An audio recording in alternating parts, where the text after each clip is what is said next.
Welcome to Track Girl Summer, presented by World's Greatest. I'm Natasha Hastings, and this is my co-host Corey Carter. Am I gonna have to talk for you today? No, I'm gonna make it. Okay. But I'm having to learn that if this is what I'm gonna do. I can't cheer in between the sessions, but I don't know who's calling me. It's the Track Girl Summer, but Track Girl Summer. Track Girl Summer. follow me, Natasha Hastings, Instagram, Twitter, IG, Instagram, Twitter, Facebook, YouTube. Follow the Corey Monster. We're about to get Natasha on TikTok. No. I'll leave that to your generation. Follow the Corey Monster, Instagram, Twitter, Facebook, YouTube as well. We're working on getting the YouTube things going. Track Girl Summer. Did we check this morning how we doing on IG? Are we at 1,500 yet? Guys, get us to 1,500 on Instagram. I feel like the people here already followed us, I'm sure. Yeah, but tell your friends. Tell your friends. Bring a friend, Bring 2 friends. Bring 3 friends. Follow us on Twitter. Twitter's getting a little spicy. We're having some fun on Twitter. Mm-hmm. Also follow us on YouTube. And also follow World's Greatest. They've got some great content on IG, Twitter, Facebook, YouTube. Follow them everywhere. So we're in the home stretch. We've been coming to you all. This is day 9. We've got 4 more days of us coming to you every morning with the Olympic tea, the Olympic action, the shenanigans. You need some Olympic tea for your vocal cords. Just a good old time. So we'll be back here tomorrow morning through Saturday. Here we are. Today we've got a lot to cover. My voice is, y'all already know that one of the big things that we're going to be talking about, but we'll save it. You see our reaction here. Let me play it real quick. You have it in the middle. Start from the beginning. Girl, what? Oh, come on, Sid. Hold on. Keep going, go.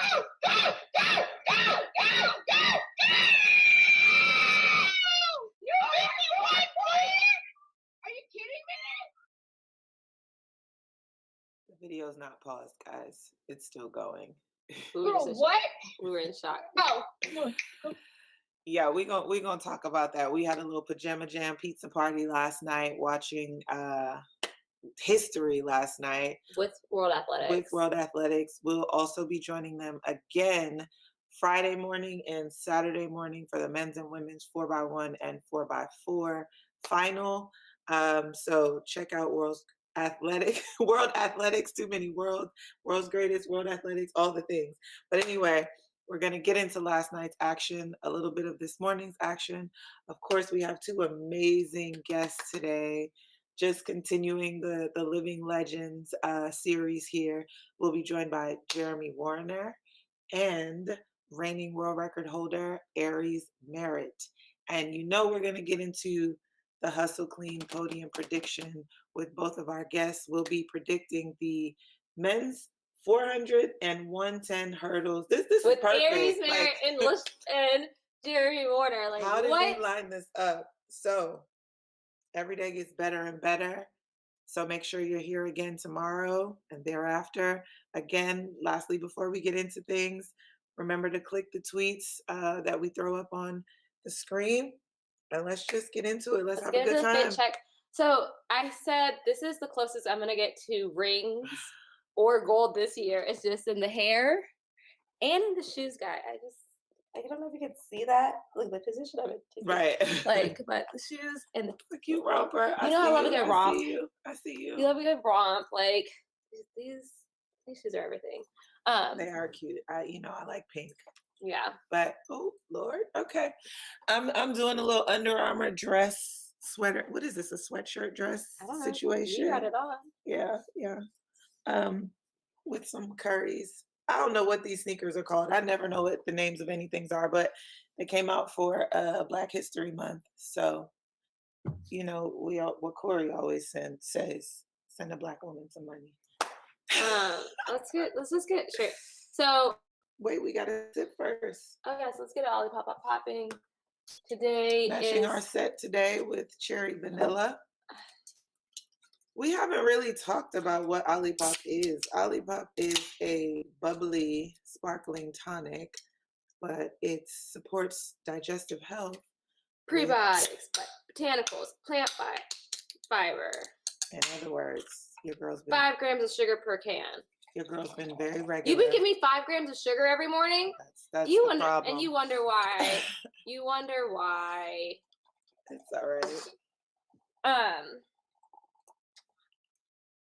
I needed 10 grams. I needed 1,000 grams of sugar last night because You didn't need no sugar last night. actually I was on one last night. I'm not gonna lie, but that 51.4. I mean, That's what we doing now. That's how we feel. Like, huh? Who, what, where, why, how? I already told you. Listen, I I would have came down dipping on the line with them in my flat 400 year. Okay, my it's delicious. it is good. My season's best this year is 51.46. That girl ran 51.47. No, she ran 51.46. They said it was 47. 46. I keep saying 46. And they said, sorry, our clock couldn't keep up with you. You actually ran 46. I mean, it was magical. It really It was was. sorcery, like magic. It was some next level. First of all, that gun went off. Dalila does what Dalila She was did. out. Dalila does. She took it out. You know, I'm not gonna lie. I had Dalila picked. I wanted Dalila to work back. But here's the thing: we didn't even realize until like we went to bed last night.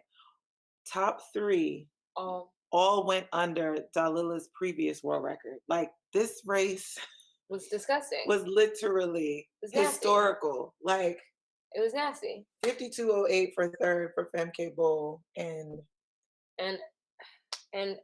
I mean, at least she gets a national 51.58 didn't get a national record either. She didn't get no American record. She didn't get no gold. Like, what? I mean, she has the silver medal. Let's not do that. But it's just like, I became a hurdle analyst. Like, we're trying to figure out, like, how did she get her? So what I saw is you see Dalila's going to the first hurdle or the last hurdle first before Sydney, but Sydney somehow gets to the finish line. I feel as though Dalila, she came down off the hurdle and she snapped out kind of like a 400, kind of like a 100 hurdler. Like she snapped off the hurdle. Whereas as Sydney floated off the hurdle and she was able to keep her momentum and just keep going towards the finish line. And I feel like that's how she was able to overcome Dalila and just also like pure grit. Yeah. And like, you know, we have to get on this. We have to apologize because we kept talking about Dalila is a dog. Like Sydney is a beast. She's a big dog. And big time.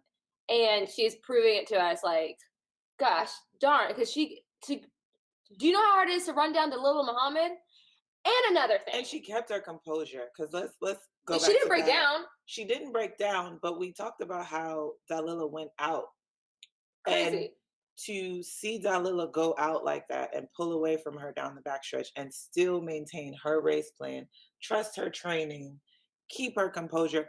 Both young ladies looked like they were just on a stroll. If you just looked at their faces, well, right? Dalila kind of, you could see her fighting. Dalila started fighting it a little bit when Sydney passed the end, but I you know, I always say I'm gonna have my bias, but when it's all said and done, I'm going to give credit where credit is due. I love this moment after the race, seeing them congratulate one another and just respecting each other as competitors. Because what else can you do? Like, and I recognize real. I'm gonna say it here. I think the record goes even lower. These two continue to clash. Well, can I say something about that? Because Michael Johnson, I respect you, but however, he got on BBC this morning and said, you know, well, Dalila's at the end of her career. End where? End of career where, Michael Johnson? I'm respectfully so. Disrespectfully disagree. Because the girl just ran 51.5. Yeah. After having COVID twice, an injury, like it's been a hell of a year. Make it make sense because it's not. It's been a hell of a year for Dalila, and I just want to give all three ladies their credit. The whole field The ran whole well. field ran well. And speaking, Unfortunately, Anna yeah, Cockrell was DQ'd for a lane violation. I feel like I might have seen her step on the line in one of the slow-mos yeah, that because they I thought it was replayed. I thought it was like maybe I couldn't see her hook a hurdle. I didn't see that, so it had to be a lane violation. But gosh, darn, Yeah, I think watch them bring it that again in like the next Diamond League. I think that the record will go a little bit lower, which is insane for me to imagine that 51. And the most historic thing that happened last night is that me and Morlake were correct in our predictions and beat you and Bianca Knight. If we're gonna keep it real, All right. if we're gonna keep it a buck. I said I give credit where credit is due. And speaking of being completely wrong, like first of all, we weren't wrong because we kept saying that we knew Andre was gonna get on this podium. I don't know why.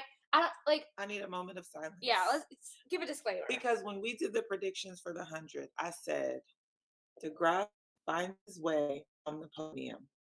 Is this the time that DeGrasse finds his way to the top of the podium? I said that. Now I was wrong in the 100. Well, halfway wrong, because he found his way to the podium. He found his way all the way to the top. But he found his way all the way to the top this morning. I love being wrong, like in situations like this. Because here's the thing, I'm like, we're Andre fans. Like I know we have a USA bias, but like, yeah, he's such a sweet guy. Has worked so hard. Has been like just knocking at this door for so long, and he finally gets to take his spot at the top. And I'm so happy for him. And listen, guys, I'm still calling it a sweep. It's not. I would say like 3 of a kind for the U.S. men. But what I will say is that you guys saw the 30 minutes we spent flipping these names around, and I remember I wrote Andre because I was like, we have all these U.S. guys here, but Andre's gonna be here. Like me and my teammate, we had a little Twitter beef this morning, and she was like, "Not you out here lying," because I had to go on record saying, I believe before the race popped off. Before the race popped off, I was like, I need the record to reflect that I believe DeGrasse is going to be on that podium. And there was a lot of people sliding in our DMs talking about how do you not have on, and we kept being like, I know, right? We're stupid. I don't know. Not putting Morlake under the bus, because Morlake did tell me to pick Cindy, but we kept being like, yeah, we definitely have him on the podium, even though we don't have him on the podium. We have him on the podium. I thought Knighton was going to get on top of the podium, but I think he just you see the inexperience coming through because you have to from the gun go get it. And he did. That was the one thing he did. He ran a great race. I'm pulling up his time right now to make sure he ran 1993. But at the same time, it was like you can't play around with these guys. You got to go from the gun, which is what Andre did. That gun went off, and he was out. He was gone. Tamika said, "I knew Kenny would be top American." Kenny impressed me through the rounds as well. I thought he was going to have a strong final as well. But nonetheless, happy to see that all 3 Americans had a great showing in the final. It's just sometimes you just get beat. And Andre DeGrasse, he found his way to the top of the podium. Andre had a PB, Kenny had a PB, Noah equaled his season best. Let's talk about Noah because we said Andre got out. No, Noah got out. As well. And the amazing feat to walk down Noah Lyles. Mm-hmm. I can't remember in history I've seen people who get out of Noah and he not be able to catch him, but I don't think I can remember Noah getting walked down with the lead that he had coming off the turn. And you could see him kind of tighten up at the end, but it was a fight. It was the last 25 meters of that race. That was some dog eat dog type stuff going on. That was real war going down, and the victor was Andre, and I'm so happy to say it because I'm a fan. I'm a fan as well. I'm a fan. You gotta respect hard work. You gotta respect. He's a championship runner. We have that talk a lot of times about him and Nia, gamers for sure. Like when it's time to be on, they're on. I'm not claiming that. I do. Shame on Bianca and Morlake. They ain't here. What they gonna say?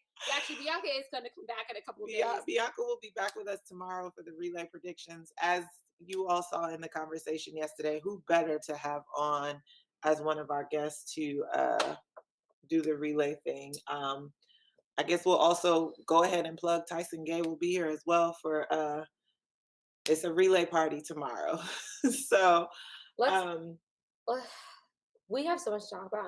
We could talk about this 200, but like for sake of time, because you guys know we always go over on time. This women's 400 semi was hot.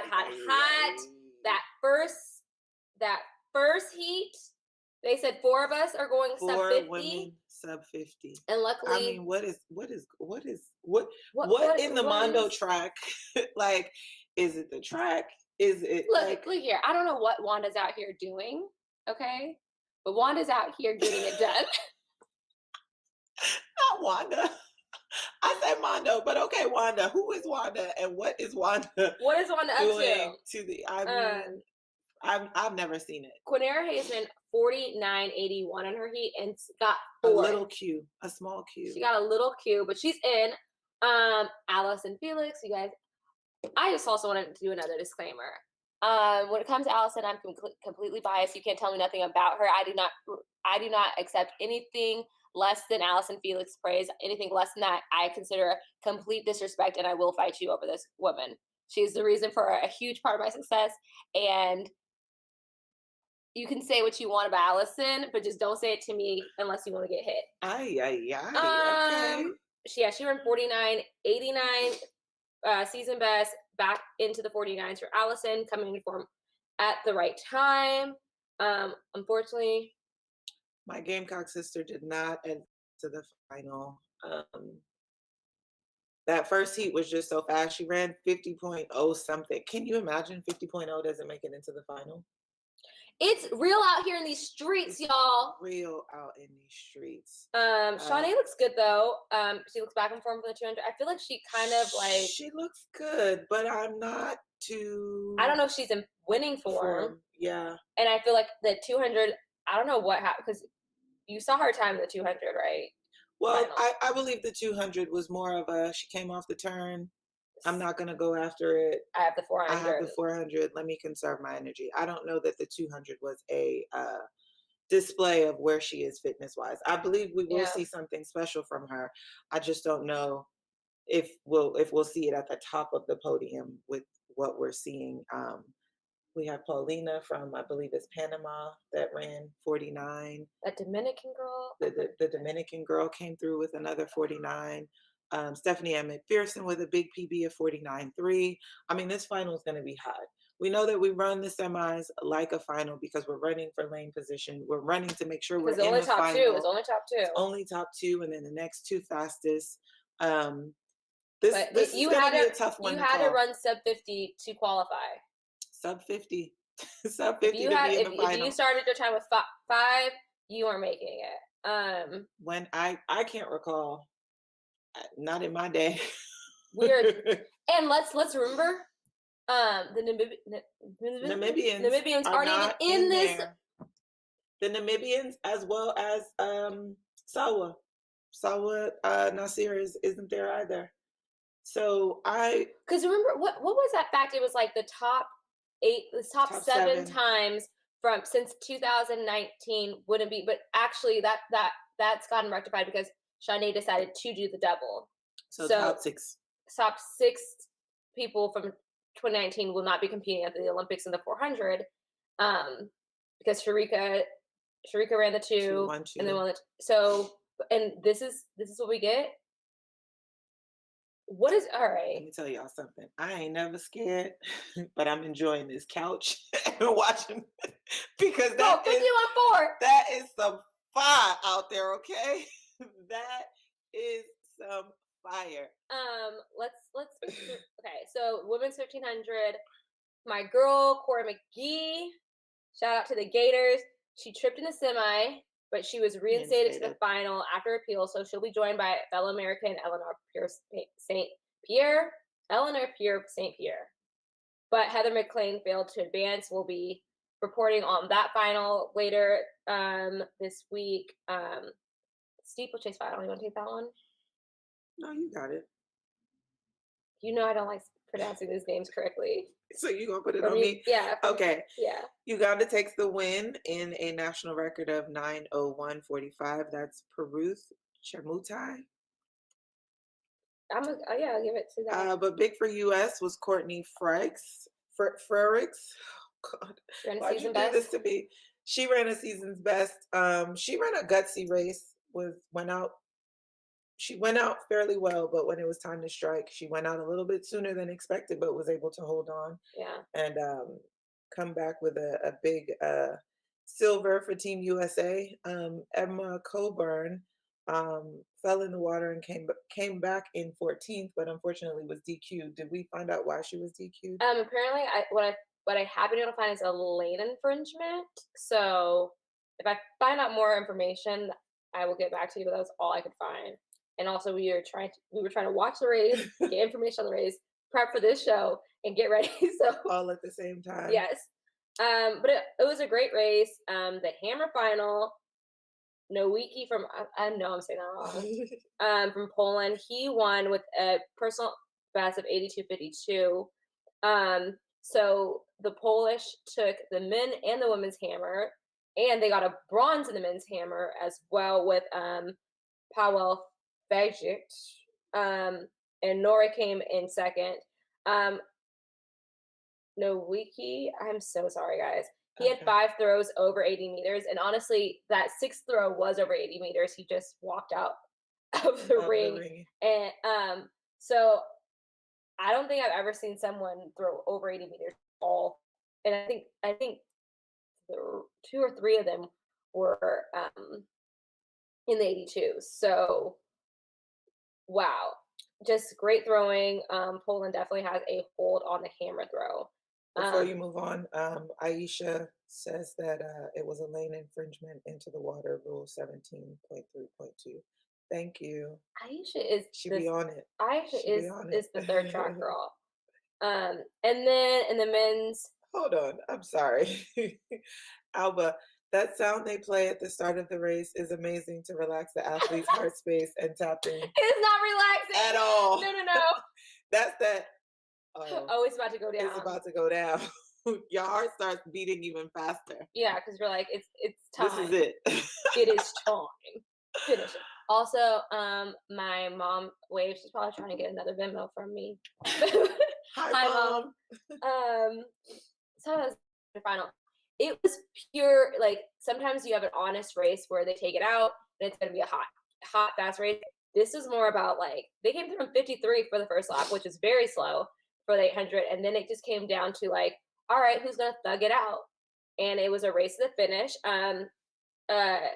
Kipkirui Korir from Kenya won with 1:45.06. And we almost didn't, we almost didn't see him. We almost didn't see someone else.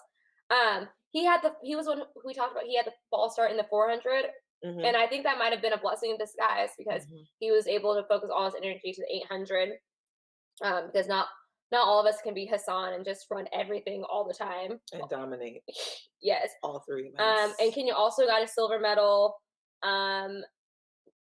If you notice, there was 9 men in this final, and that's because Amos fell in the semi. And they reinstated him into the final. He came in as a world leader, and it was actually I would say one of the favorites to win, but he ended up only 8th. And our top American was Clayton Murphy. He was the only American in there. He finished 9th. I feel like he was in the back of the pack, and with like 200 to go, it's like he tried to swing wide, and it just like he couldn't catch these guys, and it's like.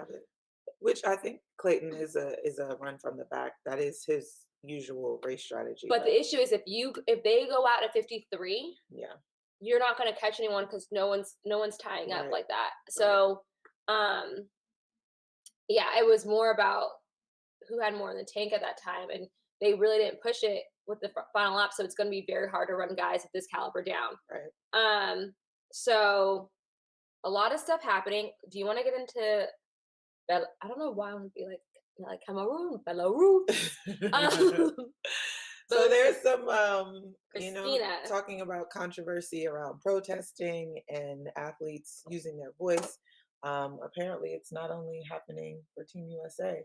Belarusian sprinter by the name of Kristina Hmm. Simonoskaya. Okay. Um, she's having a bit of trouble with her government. Apparently, she, in an Instagram video, complained about her team officials wanting her to run the 4x4. And she felt like she wasn't being given a fair opportunity because she had not shown fitness for the 4x4. And she came to the Olympics to Sprint, train for, I short mean, to sprints. compete in her event. Belarus was calling on her due to a similar situation to Nigeria where athletes hadn't been tested enough and they needed legs for the 4x4. Um, Coaches took her out of the competition for mental concerns and told Mental her to concerns. recant and leave the games.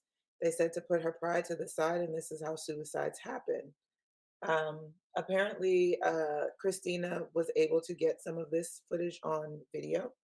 Yeah. She expressed concerns and fears about going back to Belarus. And a couple of countries offered, that she'd be able to come Kind of like asylum. asylum, get away from Belarus. But yeah, there's propaganda saying on TV saying she's mentally ill. Her parents then urged her not to come home as a result of the news coming out about her. So she spent 2 nights in Poland's embassy, and she was going to go to Poland, but I guess there was Yeah. too much information about where she was going. So she finally left for Vienna with a shirt saying, "I run clean." And Um, you, what she said is like she wasn't actually trying to make a political statement. You know, she just was saying, "I'm not ready to run this race." mhm. But I think her government said You do any what we tell you to do. and anything anti or against not going with the flow is now deemed as like a political Yeah. statement, and going against her country because there has been a lot of protests in Belarus. And she said, I didn't participate in any of that. I just have been focusing on the Olympic Games. And she did all of that to come here, and then she gets her opportunity taken away because she just was like, hey, I ain't got no business on the 4x4. Right. And now she's saying that she can't come home. Like the propaganda on TV basically is saying like she's mentally ill, and it's trying to create. I think it's trying to create like reasonable doubt so that if she did end up If she dead, does end up it's a missing. suicide, or if they want to put her in an institution, they can because she's mentally ill and her parents are just pleading for her not to come home. I hope her parents are also okay because I I was feel I was getting ready to say, imagine your life being in danger over not wanting to run a 4x4. And then from what it sounds like, I would be concerned about her parents and the rest of her family as well because, you know, it's just so many it's thoughts. amazing. It's like our country has a lot of issues as well, but it's like the privilege that we have that we can actually speak out and like and hopefully be okay, Hmm. and but this is just blatantly like you are in danger, girl. Yeah. So prayers for her that she remains safe and her Her and her family. family. Um, in other news, the decathlon and the heptathlon started last night, yes, yesterday. The The time decathlon is zone, being contested yeah. right So the now. day one of decathlon and the heptathlon is over. Do you want to give updates on how the competition's going with day one in the books? So we have Damian Warner, excuse me, of Canada leading. He's got 4,722 points. He won the 100 and the long jump. Hmm. Ashley Maloney of Australia is in second with 4641 points. And third is Pierce Lepage. Is Yeah, that French? Of French Canada, Canadian. with 4,529 points. So the USA guys are in fourth, sixth, and seventh. Definitely still in the hunt. Like they're only about 200 points Mhm. away from third place. It's gonna be hard to catch Warner, but Yeah. you never know like where people's strong events are come second day. Mhm. So and women's heptathlon. KJT, uh, Katarina Johnson Thompson. I love saying her name. And I was saying last night that you look at her and you ever heard like, oh, you look like a Corey. She looks like a Katarina Johnson. I don't know. Anyway, She was in third. Unfortunately, she is now out of the heptathlon. She was a favorite to win, She honestly. was a favorite due to an Achilles injury. Hmm. They brought the wheelchair out, but she declined to. When she was running the 200. Yeah, she declined to use the wheelchair, but for some reason she was DQ'd. Yeah, she like gritted it out, like limped all the way to the finish line and was DQ'd. So that was a tough thing to see, but you can see like even in her agony and pain, like she's still a fighter. That was still a champion spirit to me. Yeah. She said, I'm not like clearly she needed a wheelchair, but she said, let me finish my race first. I don't think we're going to see her back at all for the so she was DQ'd for leaving her lane, probably because she fell out of it. I don't think I'm pretty sure we're not going to see her back for day 2, but it looks like the Netherlands are winning with Anouk Vetter with 3,968 points, and she's followed by 2 Belgian athletes, Nord Vitis and Nafisito Thiem. Thiem always does really well. I thought Thiem was German. Did I write that down wrong? I thought she was. I could be wrong. I think she's Belgian. Let me just do a quick Google. Sorry, guys. It's been a long week. She's Belgium, so it's like, can you just stop interrupting me? Belgium? I'm sorry. With lies. I'm sorry. I stand corrected. But I think Anna Koontz of USA. She's right there in the hunt. In 4th place, she's got 3,870 points. Erica Bogart close behind with 3,835 points. And you know, Erica's 800 is something. Yeah, something she's got nasty. a strong 800, so she can pick up some points. Kendall Williams still in top 10 in 9th place with 3,776 points. Speaking of these points, we are some track nerds. So we're watching that, and we're like, how do they come up with like the point system? And like some events weigh more than others, but they really don't. No. So then why do the announcers say like, oh, she's really got a chance, or are they referring to the athlete's strength? The athlete's strengths. Well, like, so we looked up. So basically, there are 2 different formulas. There's like equations to figure out the point system